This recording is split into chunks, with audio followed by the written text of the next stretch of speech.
రంగు రంగు తారలన్నీ తొంగి తొంగి ఒక్కసారి చూస్తున్నా ఏంటినా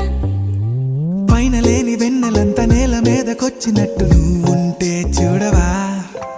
మంచువాన నన్ను ముంచనంట వాన విల్లు మీద ఇల్లు కట్టినెవ్వరంట ఈ లోకమంతా నిన్ను చూసినంట ఏ దిష్టి నిన్ను తాకకుండా ఇంటిలోనే దాచుకుంటా రంగు